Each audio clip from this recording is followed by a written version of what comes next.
is Laura, and I hope you're all doing well. On this week's episode of Nutrient of the Week, I'm going to be talking about kombucha.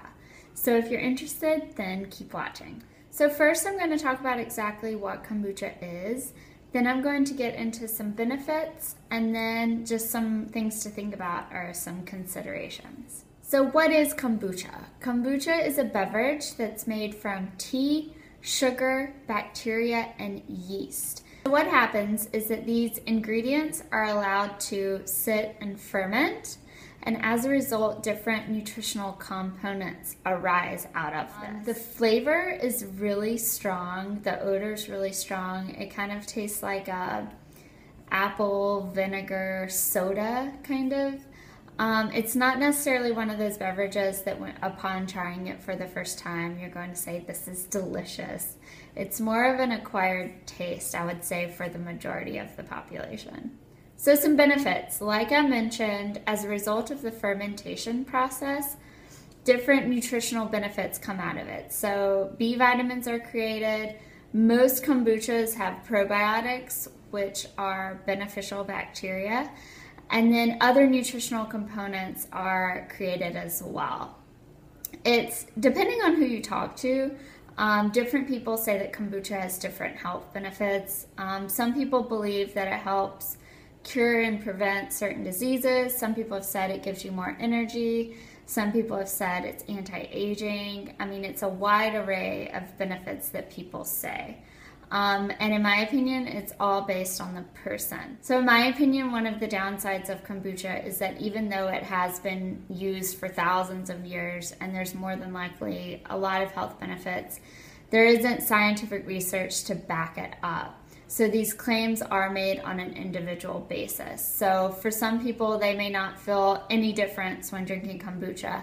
And then for other people, they may feel more energy. And whether or not it's a placebo effect, we won't know until more science and more research has been conducted on them. So probably the biggest caution when drinking kombucha is to know your source. So if kombucha isn't created in sanitary conditions, then not only do good bacteria and probiotics arise, but also bad bacteria can go from that too. So it's very, very crucial that whether you're making your kombucha, whether you're drinking it and a friend's made it, or whether you're buying it prepackaged, it is important that it's created in sanitary conditions, because we want the bacteria that's grown to be good bacteria and we don't want it to be bad. Even though it does have a high acidity, it doesn't mean that the bacteria, all the bad bacteria is definitely going to be killed as a result of the acidic environment.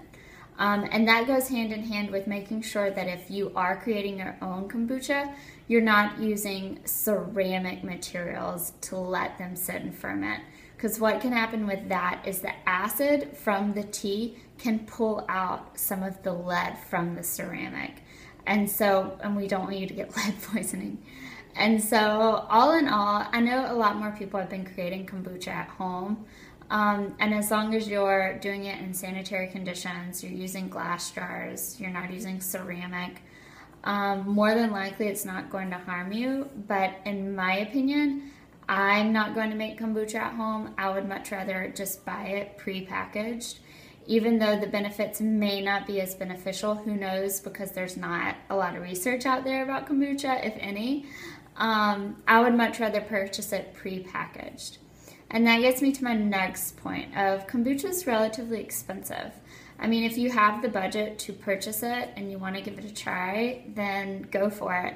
But a container typically runs from $3 to $5 for maybe like a 16-20 ounce. So it's relatively high priced. In addition to that, the benefits that arise from the kombucha, like the probiotics and the B vitamins, arguably can be found in other foods. But all in all, a lot is unknown about kombucha. Do I think there are benefits? Of course, I'm sure that there are a lot of health benefits to kombucha. But like I mentioned before, science hasn't proven it. I believe in a well-balanced diet, everything in moderation, and the same goes for kombucha. So I hope this video helped y'all out. If you have any questions or comments, feel free to leave them down below. Also, don't forget to subscribe if you haven't already, and I'll see you in my next video. Bye.